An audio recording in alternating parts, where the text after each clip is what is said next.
Transition, the process of change from one condition to another.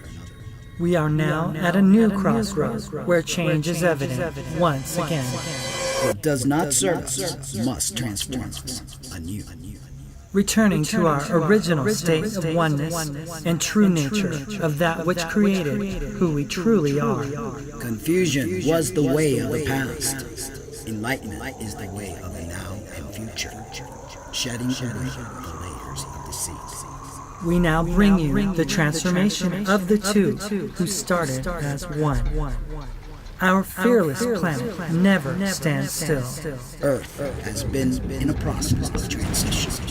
We are not exempt from its remarkable ongoing reality. Welcome to Transition Radio.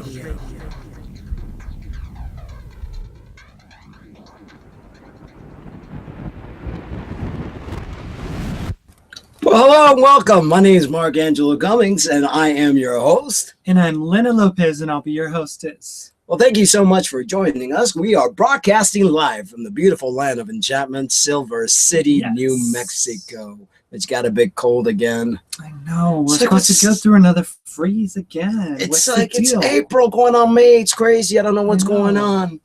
But anyway, guys, we have a special guest tonight for you. Yay. But before we bring him on, we want to go ahead and thank our sponsors, and that would be... Well, if you're wanting to know right now, it's called thebreastformstore.com. They have everything that you can imagine to enhance your feminizing needs. Yes, and besides the Breast Form Store, we have another amazing sponsor, and that's Spunk Lube.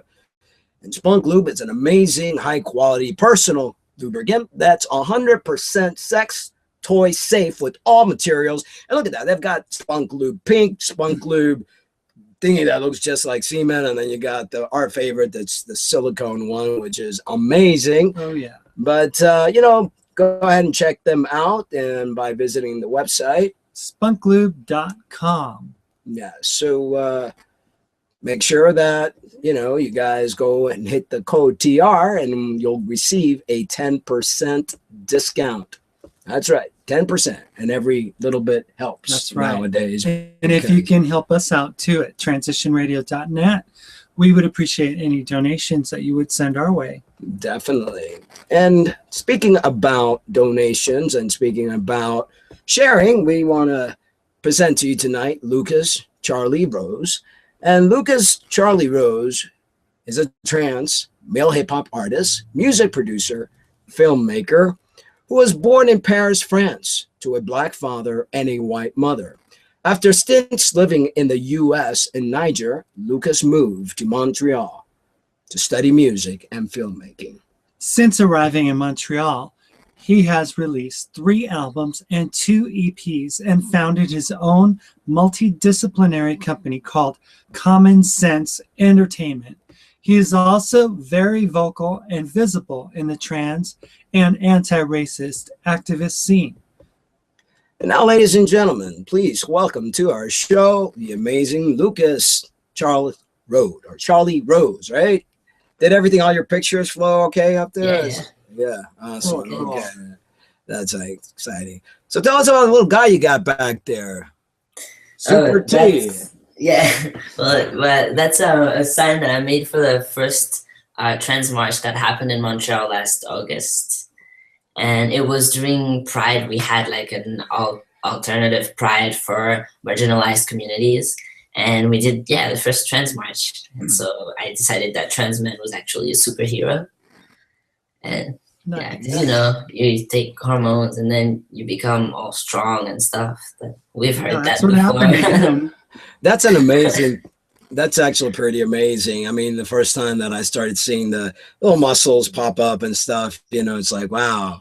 It's like you're creating a new human being, which it's... Even if you don't want to take hormones, if you come out, you become a stronger person.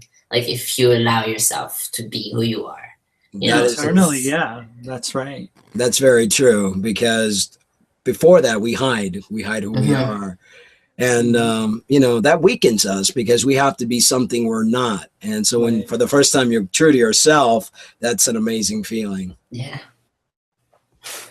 Well, Lucas, tell us a little bit about your activism. Well, it started in 2013 when I heard about Couleur, which is an organization in Montreal who it's like couleur, the French word for color, but with a Q at the beginning for queer, and it's basically an organization that focuses on queer people of color, and indigenous two-spirited people, and basically like I wasn't out. I was still like not identifying as female, but like, you know, I didn't know I was trans basically back then. And they helped me come to that realization too, because they also helped me come to like loving myself as a person of color, because they accepted me as who I was. They showed me that gender was different and that what I was taught about gender wasn't really the reality of everything. And yeah, and so that's how it started. And then, I mean, activism, it's like a broad word. So I guess anything I do in my life is kind of activism because I'm trans. So living, you know, showing people that I can do more than just taking hormones. I mean, that's activism in itself. Now you said two-spirited. Is Mhm. that what okay, can you what is two-spirited? I'm not spirited, so I wouldn't be able to define exactly, but it's a cultural thing for indigenous people, so like First Nations community, because you know, like the binary of gender was brought by colonization and by white Christians at the beginning, and Right. a lot of communities pre-colonization and the communities who managed to keep their culture today, a lot of them have different definitions of gender, and so two-spirited is just another definition of gender that I cannot truly understand because that's not my identity. But Right. Well, we actually know what two-spirit is because Yeah. we identify as two-spirit. Yeah, we just we wanted do. to see, you know, what it meant to you and in your culture. Also, you said that before you actually came out as trans and somebody helped you realize that. What was that aha moment for you that allowed you to realize, okay, I'm not a lesbian, I'm not gay, I'm a trans individual? Oh my god, that's actually like I remember it so clearly because it happened in a second. Like I was at this fundraiser for this guy who was having top surgery and he was raising money. And I met these two other trans guys there and we started hanging out and just, you know, talking. And I felt so comfortable. Like, you know, the feeling of community when you feel like you belong somewhere? Like that kind of like hit me like a wall, you know, it's like I've never felt that way except when I was a kid and I lived in like West Africa. That was the only, and that feeling came back and I've been craving that feeling ever since my childhood, but I've never found it. And then it came back and I was like, one of the guys just looked at me and was like, "Are you sure you're not trans?" And I was like, "No, I'm not trans. I'm just like a really masculine girl, I guess." And then I was on the bus back home and I was like, my life like flight back like, flew in front of my eyes, and every question that I had about myself, it was just answered. Like it was magical. I don't know. And then I was just myself, and it changed in a second. It's crazy. You wake up one day and you think your life is just gonna be the same when you go to bed, and then everything has changed. That's basically what happened. Like I came out the day after that to everybody, pretty much. So Wow. That's amazing. So you seem to have had your share of racism. Can you tell us how you've dealt with this and how does it fuel the fire for your passion? well, I've dealt with racism like any person of color has. Of course, I don't know what racism is for when you have really dark skin because I've been passing as white most of my life, which means that in situations where people don't know I'm a person of color, the racism I experience is not direct because, you know, people don't know. So I experience like white privilege basically. But yeah, basically like things that I didn't like about myself, like my nose, my lips, my hair, because you can't see, but like I have really curly hair and like just the aspects of me that were racialized, I hated and I didn't want them and I didn't know why. And like, I don't know, it was, yeah, I didn't love myself until the moment where I realized that no, like every single thing that I didn't like about myself either was because people have forced me to think of myself as a certain gender or as a certain race, you know. And truth is, I'm biracial, and that's who I am. And I'm not the ideal white beauty, but I'm still really cool. I don't know. Yeah. Yeah, you are. Well, I think we're the hardest critic for ourselves. And I notice like people that have curly hair want straight hair. People that have straight hair want curly hair. Those that are born white want to be black. And it's like we live in a world that no one's ever happy. And I think this is why we're in such turmoil. I think the day that we realize that we are spirits having a human experience, and this is just an amazing journey for us to grow and learn, I think that would be the day that those that habitate this planet will find peace. Why is it that FTM seem to have more of a touch with who they are when they transition than an MTF does? Because MTFs, like, they give up male privilege for one, and they like try to become something else that they're not, but it seems like FTMs have this, like, I don't know, like this deep sense of understanding their self. It's funny because I actually think the complete opposite. Do you? Yeah. Wow. Because because I think, first of all, like the male privilege that trans women have before like passing as female, first of all, that's a privilege that never belonged to them in the first place. But when trans men gain male privilege, they tend to forget about sexism. I've seen a lot of trans men who try to compensate for the fact that they were not, assigned male at birth by being even more sexist. Like, I've seen a lot of terrible things happening. Men who just like, are trying to seem more tough, and because trans men are like, they have to be really masculine, and so any femininity is going to question your transness, And so actually, that's why I think like when you lose privilege, that's when you really know who you are. But I don't know. I think it's individual, Yeah, no, I can see your point completely, but we have so many people that we've met, and Mark has throughout the years. I mean, I've been at this for a long time, and I mean, I'm very in touch with my feminine side, and I think but it wasn't always like that, right? Not the first couple of years. Right. I think you evolve and you grow and you let go of certain expectations, and you realize you can never kill that you used to be before. And bringing that harmony between your yin and your yang, your male and female energy, is what creates happiness, in my opinion. That's what's allowed me to progress and to think differently. Yeah. And how long has it been since you transitioned?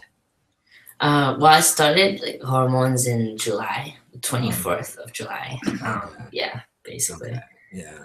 It's a long road, and there's a lot of changes that your mind will go through and all that good stuff. I mean, I started transitioning when I was like 15 because I wasn't out as like male. I wasn't using male pronouns, but I changed my name. Like, I asked people to stop using my birth name and use another one. And I started dressing as, really masculine, and people called me sir in the street before I came out. I mean, transition is like a really, what is transition, Hear that. So let me ask you, how did you get into filmmaking, and share with us some of the projects you have been involved with? Well, filmmaking, it started when I was in school, and there was I was in high school in Washington, D.C. It was the French International School. And there was this option that we could take that was cinema. And my teacher just, I think 1 week, and I knew where I wanted to go for university. Like Concordia University is a university in Montreal. They have the best film program in Canada. And because I didn't want to go back to France, I wanted to stay in America, in North America. But I couldn't go to the US because I didn't have enough money. So I went to Montreal and I studied filmmaking because, I don't know, art is what I do. I'm not capable of doing anything else, I don't think. Art and like fighting for like trans issues and stuff like that. So I don't know, it's just expressing myself. I needed to express myself, and so that's why. What part of filmmaking do you like? I've worked in television for like 25 years. That's And cool. So I've been able to do a lot of different, award shows, sports events, just you name it, I've done it. And, but is there anything specifically that you like to do? Do you like to direct or shoot? Or? everything that is creative. I like Yeah. to direct. I like to write. I like to act. I really like TV shows. My dream is one day to have like a TV show on the network. Awesome. Because TV shows, you can really connect with the character and you can really, you Sure. have time. And also because, you know, the TV industry is more open than Hollywood. And yeah, I don't know. I love everything that's creative. Hence all the Sounds like us. yeah, hence all the different projects and music. And yeah, I guess, I mean, I took filmmaking back in high school and took drama, acting, learned how to play the guitar. Been writing since I was 10 years old. You play the piano. I mean, I think Yeah. trans people are extremely talented. We're almost like We're a gift to society. Yeah, we really are. Exactly, but people need to see us as more than trans. Yeah. Right. And that's the Me next too. step. Because right now, you know, for example, like Laverne Cox, people are going to be like, she's a trans actress. No, she's an actress. She's Right. more than just trans. Trans is just her life experience, Right. you know, because it creates this barrier between people who are cis and people who are trans by being like, we're that different. But it's like, But in a sense, we are kind of different, and I think there's nothing wrong with being different. You know, Yeah, I of think, course. I mean, I'm very proud of being a trans. I never identify as a man. I always identify as a trans person or a trans man. But I feel that our experience, if we look at it spiritually, there's a reason behind it, and Mhm. you know, it's a beautiful thing. So we Of don't course. want to lose our culture. We don't want to lose who we are if we just blend in as just a regular Yeah. Joe But we Smo. want people to be able to know that, for example, the thing that right now that's happening by saying that we're trans before saying we're artists is that people, for example, when they listen to my music, they're gonna hear I'm trans and then they're gonna be like, I can't connect with it, Right. you know. But it's like I don't talk about just being trans in my music. I talk about being a man. I talk about loving life. I talk about love. I talk about racism. I talk about a lot of things that people can connect with. And just because I'm trans doesn't mean that you know, the human condition is with everybody. We all want to be loved. We all want to be accepted. We all want to feel like we belong. And, you know, we still have universal, like, point in comments, you know. Definitely. Well, we want to share one of your songs.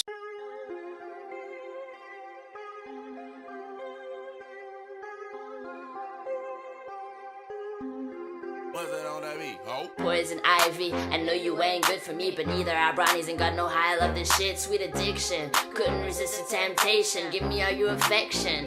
I just wanna taste the poison again, and all my friends are complaining. Are you gonna leave her and me? Me, I said nothing, cause this is forever till forever is over. And yeah, I do know better, but better is lamer. And yeah, I'm tired of being bored, you see. Tired of having all the basic bitches around me. And she knows she bad, and she know I like that. I'm about to get my life back, but I don't mind that, nah. She knows she got herself the real deal. French boy, self-made boy, real drill. She might not show it, but I know she dig my sex appeal. When she said I hate Iggy, I was like, that's the girl for me. West side, ripping blue, white, red every day. 514 rising, ready for a better day. Charlie Reezy, mulatto baby. Girl, you know you want me, so let me see that booty now. Girl, you know you want me, so let me see that booty now. Girl, you know you want me, so let me see that booty now. It's a cool song. So I see you do a lot of probably recording right there in the studio that you're actually doing the show now, right? Yeah. Yeah, that's pretty cool. The Road mic. mic. Yeah. Yeah, that's a good Yeah, mic. it's the best mic for Very broke nice. people. Yeah. Definitely. So what inspired that song? Well, I didn't see it. I don't know why. Oh no, really? It didn't. Oh, that's weird. Did you not share it? Did I not share it? Let me see something. I should have. I mean, it's right there. Yeah. Yeah, that's strange. Oh, maybe if it's live. Yeah, that's strange. Hopefully- Well, hopefully it the played learning it. curve The learning again. curve, but yeah. Did you see the intro when? Yeah, the intro I saw, yeah. That's strange. Well, Well, let's hope it time play. to work on the Yeah, maybe that will have We can to. edit that later. Yeah, Oh, that's yeah. true. Right. So, we're going to continue with the interview. How do you feel about being trans? Well, I don't know. It's who I am. Like, I can't. It's like how. I don't know. Like, yeah, it's who I am. It's part of me. I have to accept it in a way. And also, like, I'm a firm believer that mind and body are not separate. So I'm not trapped in a body that is not mine. My body is male. It's always been male. It's just I've had trouble dealing with it because it needed a few touch-ups, you know, it's like a little tuning. And yeah, so I don't know. I just honestly, like, ever since I realized I was trans, I feel that liberated. I feel free, even though society around me is treating me like bad, but I feel liberated because yeah, it's so much better than being stuck in a life that is not mine. I was not stuck in the wrong body. I was stuck in the wrong life. Right. And well, what do you think about that? yeah, I mean, we have a different opinion. Everybody does. Yeah. I mean, I guess because of, you know, the years of being trans. I mean, I look at it, I never see it as being in the wrong body. I don't regret my 38 years living as a female. As a matter of fact, I couldn't be who I am today unless I had experienced being Maritza, which is who I was.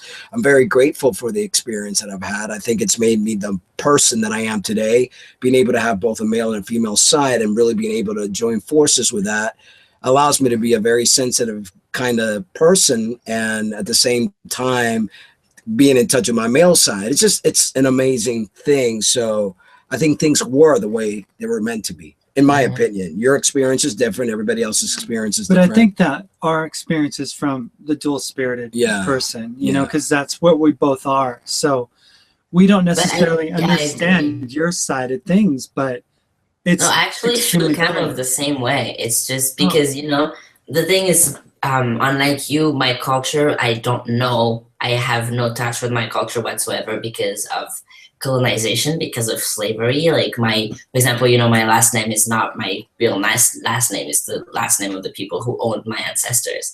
And I don't know if in my culture people accepted people who were gender variant.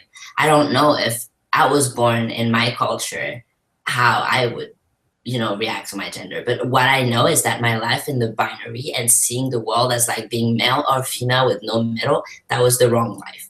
My life needs, like, me understanding how this works, and my understanding of gender changed the way I respond to life in general. Right. And so, like, you know, I was being too harsh to myself, and it taught me a lot. It's the person who I am today, and I'm really grateful. Just like you, I'm really, really grateful for my experience. But yeah, I'm really, really happy I got to this point. Excellent. I can see that. You're very happy. It's wonderful to see you, you know, finally being able to be you, you know, and not being stuck behind some facade. Fresh air. Like, like I felt like I was in like this box, and it had like slats and I could see out, but I was stuck. I felt like, you know, before transitioning. Yeah, well, I feel that we all have a male and female side, every human being. Some get closer to one side than the other. So I think for so many years that we had to put the other side of us in a box and quiet it down, all of a sudden we are able to release that other side. So for the first 3 or 4, sometimes even 5 years, that other side just wants to push the other side of the side. It's like, shut up, you've lived enough, it's my turn. But then eventually, you know, it's like, okay, you're allowed, and you're allowed to come back. And it's a beautiful thing. I mean, I'm intersex. You know, I'm totally intersex, and I always went back and forth. You know, there were times I felt very feminine. There were times I felt very masculine. And, you know, people would always like, are you the butch or are you the femme? What are you? I'm like, I don't know. Depends on, you know, the moon, the stars. I think we put way too much focus on gender. Way too much. We like, the definition we have of gender is not the right one. Yeah. There's what is masculine, what is feminine. I come from France. In France, if you see the masculine men we have, it's the men that if they walk the street in the US, they will be called gay. And they will be seen as feminine and it's in France, they're seen as masculine. And it's like these ideas are so, like, look at, like, for example, Japan, look at China. The idea of masculinity and femininity is so different than in North America. It's like, these words don't really exist in a way. It's like, well, I think America is very much directed by religion, and religion has very much, God is male, according to them, and I don't believe God is male. I believe God is androgynous. It's got a male and a female side. So that's, you know, that's really cool. I've never heard that before. I really like that. Yeah. Yeah, I like the anything like concept that, for example, you know, God is supposed to look like everybody, so God should be androgynous, you know, not really and have no face. Like we shouldn't ever picture him in any way. Right. Right, but like in the United States, picture them, picture them. That's the right pronoun. We usually go him, her, right? him, her, you know. But, and especially because I'm French, there's no middle in French, so I have to like neutral. You know, it's like tweaking my brain. Wow. Well, Spanish, we're both, you know, of Latin descent, so he's Cuban and I'm Puerto Rican, so the masculine and the feminine are all over our language as well, so we understand what you're talking about. Definitely. So how well? Sorry, I didn't want to. You know, when people like, what annoys me the most about the genderization of the French language is, for example, if somebody who doesn't speak French is going to come in the room and call this microphone she, people are going to like be mad. People are going to be like, no, it's he, who are you? But me, you can call me she all you want. They won't say anything. And it's like, makes you feel like you're less valued than an object. You know, and that's also why I like English better. Definitely. English is a tough language, though, is it? Yeah, it is very hard to learn. It is very hard. So, how welcoming has Canada been towards you? Canada is awesome. It's not perfect. There's still like, we're fighting for, you know, some things, especially like trans-wise and like race-wise. But it's much better than France. Like, let me tell you, it's much better. I feel safe here, which is incredible, which is something that I know I'm extremely privileged to have, because not a lot of trans people feel safe, but I feel safe. And I wouldn't feel safe in France. Like, I'm not going to be able to change my name. That's not in my future. That's like, I don't even think about it. I gave up on the idea because it's not possible. Just, it causes too many complications. Like, so Canada is like my dream right now. I'm hoping that one day they will accept me as one of their own, maybe. So why do you think that France is so close-minded? I mean, considering that it is the land of love. I mean, you think of France, then you think of love and freedom. And well, first of all, if anybody in France watches this interview, freedom of speech only works one way in France, you know, and they've put people in jail for less than what I'm about to say, but France is crazy. That should, you know, that's enough. But France is still colonizing the world. Where I'm from the West Indies, so Martinique, Guadeloupe, that's two islands that are not too far from Cuba and Puerto Rico. Still French, still belong to France, never became independent. 14 countries in Africa are still paying colonial debt to France to compensate for the slaves that France lost. Wow. That's the culture. That's the, you know, and France is based on that culture. And the other side of me, the white side of me, is Breton. I'm from Bretagne, which is like the west of France. We have a culture that's been there for centuries and centuries, and like we even had a language, Breton. My great grandma barely spoke French. My grandpa is bilingual. My mom understands Breton but speaks French. I don't understand at all. The culture was lost in 4 generations. And that's French people. And so I have, you know, a grudge. And the culture in France is really aggressive because it's all about, you know, freedom of speech. But the way they define that is that if you get offended by a joke, you just have a bad humor because it's freedom of speech. So you should be able to insult everybody you want, you know. And so I've lived my whole life being bullied for who I was and not being able to defend myself because that's the culture. That's the French culture. Wow. I And remember when I lived in England, I did the whole Europe thing, and I went to Paris, and our bus driver got taken to jail because he had drank the night before with my mother, of all people. And he still had, I guess they stopped in the middle of the day just to test your breath to see if you've been drinking. Right. We had to sit there waiting for a replacement driver to come back, but it just didn't seem like a very hospitable place, hospitable at all. It seems like wherever religion is, there's always some kind of bondage. France is not religious at all. Hmm. Actually, they're using non-religion to excuse a lot of things. For example, wearing a hijab is not allowed in France in public spaces. Their excuse is that the French is a country that is non-religious, which, it's just an excuse because it discriminates a lot of people, because a lot of people, it's really cultural and you can't take that away from them, And yeah, that's the thing. I was brought up without religion, and my mom, when we moved to the States, she told me, like, France is not religious, but you're about to see, like, religion, and, like, be careful, because I was brought up without religion. But I mean, I'm lucky because I was raised around people from all different backgrounds. So I mean, I've learned a lot about different beliefs, and I respect everything, and I really like the idea, of like spirituality and all that. But France, it's really not spiritual. So why do you think they act that way? Is it the machismo in the male culture that, they want things a certain way and that's how it is? Or Yeah, I think so. Yeah. Yeah, because I mean, it's really directed towards white, cis, straight male, basically.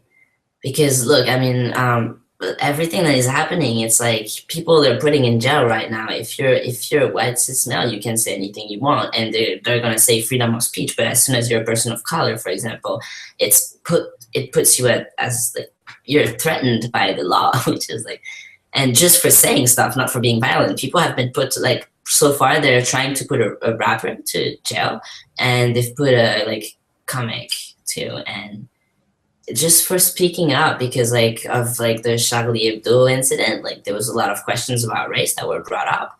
And yeah, it's like you cannot speak about racism without being threatened.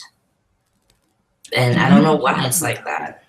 You don't have to be a person like African descent to experience it, because historically the Cubans, Puerto Ricans, I mean, the whiter you were, the more privileges you got. Exactly. And, exactly. That's like that in every culture across the world, which is crazy.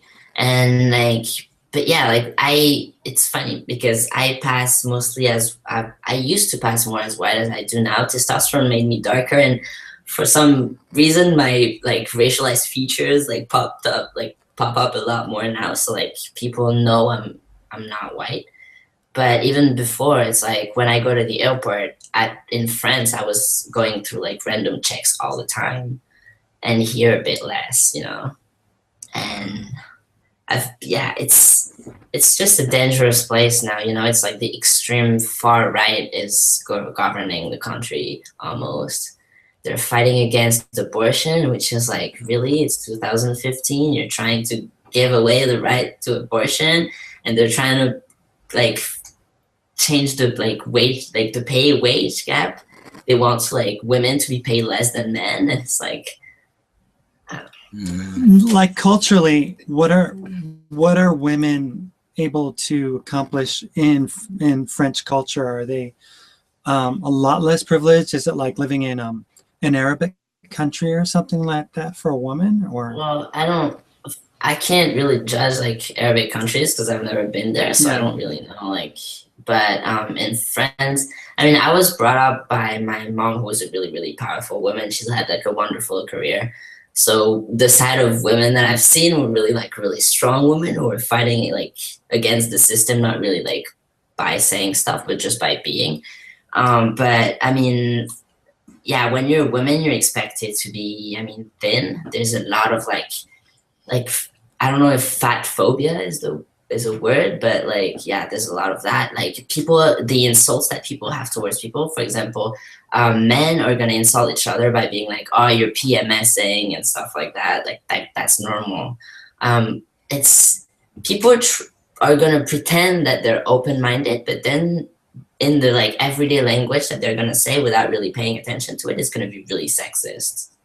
And yeah. Wow. Well, moving on to another question that we had for you. We bounce around. This is great though, because we don't have to like be subject to our old radio show, which was like 30 minutes and maybe 45. So now we can just chat as long, as we want to. But can you tell us about Common Sense Entertainment? Well, I started Common Sense Entertainment.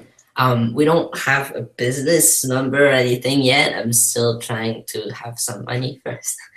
But yeah, I started Common Sense because I realized that a lot of people who make music don't have the need to get their music out there. A lot of people who make, YouTube shows like web series, or people don't have the means to put themselves out there, and people are not going to be as visible because they're not part of the white cis male community. And so Common Sense, to me, I wanted to become like an entertainment production house with like music, visual media, anything that is entertainment related, and only have marginalized people in it. So like people of color, trans people, disabled people, women, of all different marginalized people who would not have a place to be otherwise. And I want to make sure that, when the work environment, like one day I will hire people and like have locals and stuff like that. And I want to make sure that, for example, the workplace is safe, gender neutral bathrooms. And like, if you're hired, that people are going to respect you. And that's going to be the first rule. That's a great dream to have, definitely. Well, we want to share another one of your videos.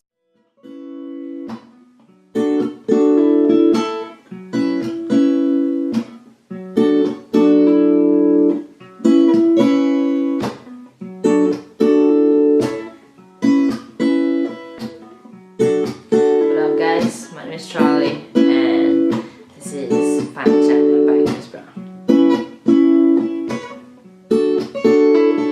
Baby, let's do it for you.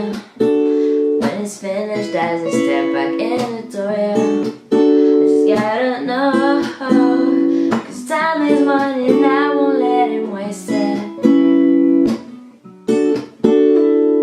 Baby, just go with it, 'cause when you're with me I can't explain it, it's just different. We can take it slow, act like you're my girl, let's get the basics.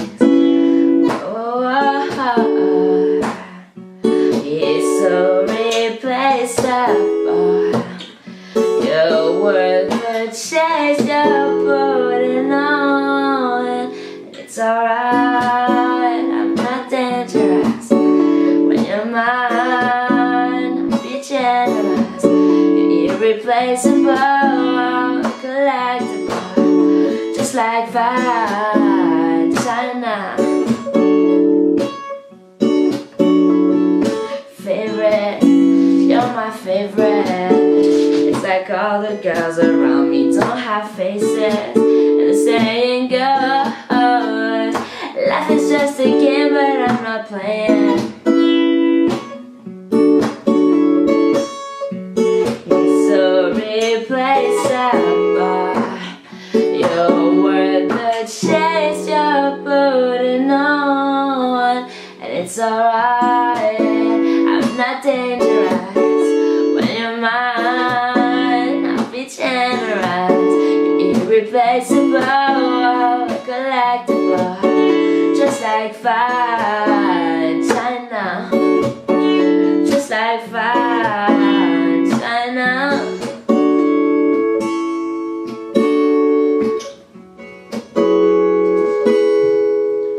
It's alright, I'm not dangerous. When you're mine, I'm generous. You're irreplaceable, we're collectible, just like fine china. I apologize for all the animal noises around me. My cat was chasing the fly, and my dog saw somebody at the window.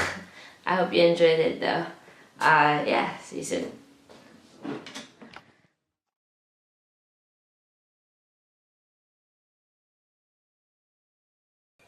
But yeah, so dogs, cats join in when Flies. live when you perform. Huh? Yeah. You got great stage presence because you're connecting with your audience. I mean, like when you're looking at the camera, looks like, you know, you've got it going on that way.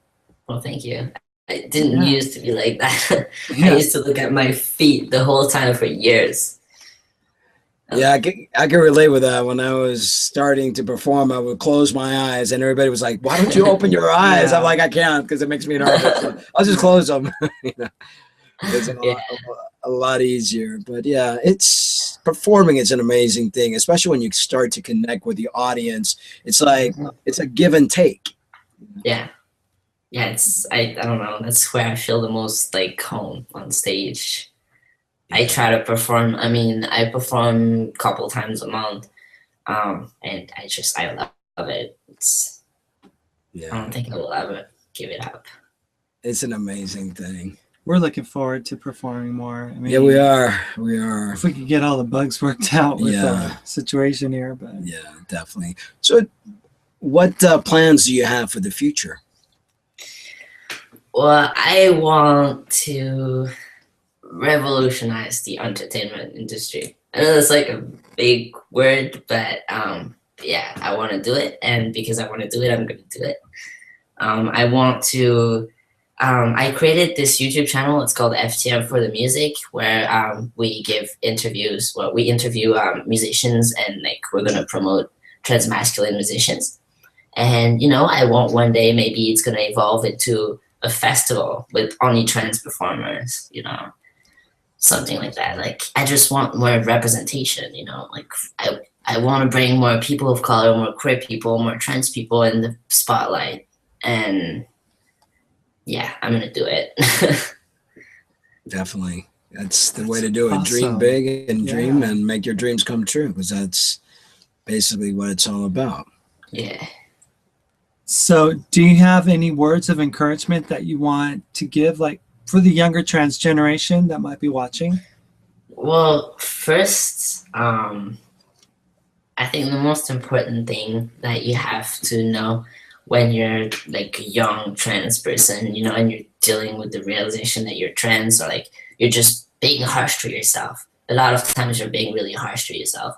And you have to realize that what you don't like about yourself and what makes you feel bad, it's not your fault. Nothing is your fault. It's society. It's the way society was built. Society was built against you. And just the fact that you're alive is like a revolutionary act. And so every breath you take is like activism, like I said earlier. And so you're beautiful and you're loved. And my favorite YouTuber is called Cat Black. She's a trans woman of color. And she says that you're loved and you're beautiful. And I believe that anything she says is true. And if she says it, it's true. So yeah, just love yourself. And if you're having a hard time doing it, you can send me an email and I'll help you up. Yeah. That's important. A lot of people, especially a lot of people in the LGBT community itself, have been raised to hate themselves, you know, whether it's religion, whether it's just people that don't understand and fear us, or they're fighting their own demons. You know, self-love is something that is extremely important. And once a person starts to really love themselves and the world opens up, everything starts to happen for them. You know, I'm a big believer in that. Treat yourself like you treat your best friend. You know? Exactly. You would never say to your best friend the thing you said about yourself. And I'm not there yet. Like I'm not 100% there yet. I'm still, you know, I'm getting there. But I'm repeating that to myself every day. And also like other people's success doesn't mean that you're failing, especially in the trans community. Because in the trans community, when you see like a trans person that succeeds, and we've seen that recently with like Aiden Dowling. I don't know exactly how to pronounce his name. Mhm. But yeah, we've seen that like he's on the cover, like he's gonna be on the cover of Men's Health. Like it's like a done deal now, right? But like in a way, it's really incredible because the way that society is built to like we look at that and we feel bad. Because if he succeeds, we're not gonna, because there's only one place at the, there. And that's what people made us believe. And I'm guilty of that. A lot of people are guilty of that. And yeah, just because he's making it doesn't mean that we're not gonna make it too, Well, that's one thing. There's place for everybody. It's one thing I've noticed about the trans community in general, that there's a lot of envy, and that's why there's a lot of infighting. And instead of sticking together and being proud for that person and being like, hey, he made it, that's wonderful. All these people are just like calling him names. We and were talking about that just today. I was, because I was seeing that, same thing happened with Zoe. She made it up there, and you see all these MTFs attacking her. Right. Now this. Well, yeah, and that's what people want. They want us to fight, right? They want us to feel bad because they want us to believe that. I'm like I said, like when I saw like Aiden being on he was gonna be on the cover.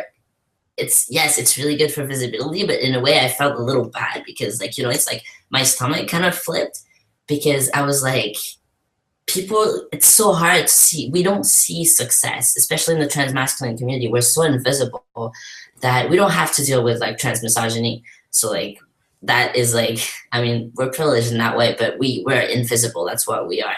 And it's really, for example, me in my situation, I've been wondering whether or not I'm going to be successful. I'm like, is the word ready for me? Like, am I going to make it? And I have to face the fact that it's going to be harder for me to find a job, that it's going to be harder for me to put my music out there, that it's going to be really, really hard. And when you see somebody else succeed, it's hard in a way because that's how they want you to feel. It's so, it's like self-love, love yourself. Like you don't have any competition, but they want us to feel like we're competing against each other. It's the same thing in the hip hop industry. All the rappers that are competing with each other. Why? That's because people want people of color to compete with each other.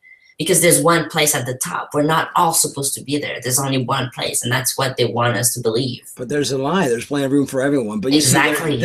There's a pyramid that people don't realize in this world. Mm-hmm. Those on top want to divide us so they can conquer. And so they can take all the space, but there is space for everybody. Exactly. But, we need to stop envying one another, and we need to, be happy that somebody has made it. It's like, of course. I came out in 2003. There was hardly no trans guys. I did all the circuit, all the whatever. And, I see the younger generation coming up now and they're doing so great. I'm happy for them. Absolutely. It's like, my God, yes, it's a wonderful thing. I don't understand this infighting and this hatred and this constant bickering and tearing each other down. It's oppression. That's how oppression works. It happens with every group of people that is marginalized. Oppression, the only way that oppression stays in place is that if the people who are oppressed don't get all together. Like what Nelson Mandela is one of my heroes. Like I love the dude so much.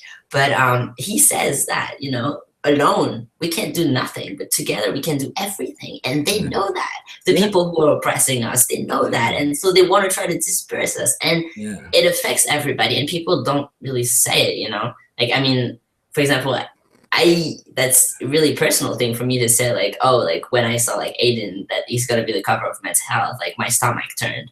But that's oppression. That's how it works. And you have to recognize whenever you feel like that, instead of going and insult the guy, you have to be like, why do I feel like that? Yeah, is that really my fault?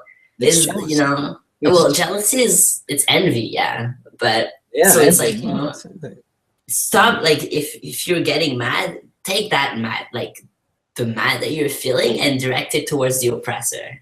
Exactly. Because if we get together, we can make it. We can put trans people out in power. We can push ourselves up, but alone we can do nothing. Right. And they know that. That's why the political parties have hijacked our community, and they pit us against each other, and they know exactly what they're doing. We're idiots and we're falling for it. And you see it time and time again. It's hard, it's hard to it's hard to I mean, even I realize, right? I mean, I realize it's oppression, and I'm guilty of feeling that way because it's so built inside of me. It's so deep. Like, I have to fight it, and it's healing. It's like somebody shot you, and you have to heal, and you'll never be the same person. But as long as you recognize where the pain is coming from, well, awareness, then you can be a better person because of it. Yeah, you can't heal unless you have awareness. Exactly. You know, if you get somebody like him who's made it at the top, it's going to open the gateway for other people. Yeah. I mean, it's like there's not just going to be one trans person. It's like Laverne Cox has made it. Does that mean that there's not going to be any other actor or actresses that are making it? It's like it's opening the doors for the rest of us. Right. And even if it doesn't, we should be happy because we should say, hey, one of our own made it, and that's awesome. I mean, it will for sure. And that's why, like, I realized that so many trans guys have like entered the contest before him and after him, and so many of them. And so right now what I'm trying to do, like, I don't know if it's going to work, but I think what we should try to do is get as many people to enter the contest. Obviously, like, Aiden is going to win. Everybody knows that, right? It's not a competition at this point because we already won as a community. Right. We already won. But right now we should take up this opportunity and put a bunch of trans people in the lineup. That way, when cis people go, they cannot avoid us. And they're going to see a bunch of different trans people, and they're going to see that we all look different, that we're so diverse. And it's not about winning the cover of, like, Men's Health anymore. It's about taking over. It's like the trans agenda, you know? There you go. Definitely. It's like everybody who is thinking of entering the contest, whether they, like, are taking testosterone, not taking testosterone, like, everybody should do it. Yeah. Because even, like, I mean, I entered it. I'm not going to win, you know. I have 4 votes, I think. But, like, I entered it because I don't have top surgery. And I was like, this is me. I don't have top surgery. This is what trans looks like. And I think people who want to do it, they should do it. Like, go for it. It's not about winning. It's about being visible at this point. Exactly. It's showing who we are. And the more we're out there, the more people know that we exist. And and eventually, I believe that it's going to be okay to be trans. But I think it's going to take for the community to be proud of who they are, to not try to hide who they are, to hate who they are. That's just going to continue to keep us in the backseat of the bus. You know, I think if we're stand up and be proud of and be visible. But what's your opinion about, you know, the younger generation, how they look at you, your peers, people your age and stuff? We know what people look like, you know, look to us and stuff, the older folks and stuff like that, and they look down on us. So I'm just wondering, has it changed with your generation? I mean, I don't, like, my generation is really, I mean, it's really diverse, right? You see a lot of different people. What I've noticed is that there's still this huge middle between you know, true transsexuals, you know, like people who believe that gender is really binary and that you have to have a certain amount of hormones or surgeries to be considered trans, and people who just know that gender is a social, like, construct, and that, you know, there's no such thing as, like, a male or female brand and stuff like that. And basically people who respect non-binary people and people who don't. And I think the older generation is more susceptible to not respecting non-binary people. So it's true that I've surrounded myself with mostly young people. But yeah, I think right now, there's 2 types of people: the people who understand how the oppression system works and people who don't. I think the gender binary system needs to be eliminated, and people should be just people. Forget about gender. I mean, gender's only been another way of dividing so they could conquer. I mean, that's the way it's religiously rooted. It's very dogmatic in a sense, you know. And actually, it's you know where the binary comes from? The really need to, like, be male and female and straight heteronormative binary. That was in Europe during the Black Plague, because people were dying and there was, like, a reproductive need. Wow. That's where it kind of, like, the whole, like, really, like, gender police, that's where it kind of started. And then it exploded itself, and then it's out of control. You know, but it's just more heartache than anything else, you know. Exactly. But, you know, we hope that as a species we will evolve and change and tap into our hearts, you know, and just learn to love Mhm. one another unconditionally, because that's the key. And I believe that's why we're here. I believe that's why Jesus walked the earth, to try to teach us. I believe why all the greats, Gandhi, Buddha, came here to tell us and to try to free us from Mhm. ourselves, because I think we are our worst enemies. Yeah. So what you say about, we are spirits having a human experience, experience. Yeah. Yeah. that's And we're just taking our human experience And a little especially too serious. we have to stop criticizing each other, and we have to stop defining beauty. Yes. Because even if we start loving each other unconditionally, if we define beauty, somebody will be oppressed. Oh, definitely. Right now, and we need to stop putting a definition on beauty, because beauty is what you want it to be, and everybody is beautiful, and this beauty is a social construct. So I think that's the thing we should aim towards too. Yeah. Now you're talking about issues of acceptance. How do you find it within your own family structure? Have they accepted you in what you've done and decided? My family is French. That says it all. That says it all. But I mean, they're Well, trying. They're trying hard. But I mean, there's a reason why I'm in Canada as far away as I can, because I need to be able to, my mental health, my safety comes first. It comes before their comfort. I think they're all aware of that. I think I've made that really clear. If they need time to get used to the fact, to get used to the name, to get used to the pronouns, do it, but far away from me.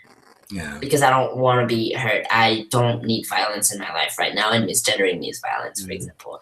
And whenever they have things to say about my political life and about how I fight too much for trans issues, that's things I don't want to hear about. So I have another support system. Yeah. We have to just really realize that this is pretty much a self journey. We have families, we have everything that surrounds us, but in reality, we come here to evolve spiritually as an individual. Exactly. And there are players in the world that play an important role, but they're there to make us stronger. And even those that hate us, even though that those that dislike us, they're only making us stronger. And we are helping those individuals by brightening up their minds. And even though at first they may not open up their minds directly, but we're planting seeds. Mm-hmm. Yeah, and I think that's one thing. I give workshops, like transgender 101 workshop. And one of the things that I say is that usually I give this workshop to people who are going to have to deal with trans people in a situation of active listening or something like that.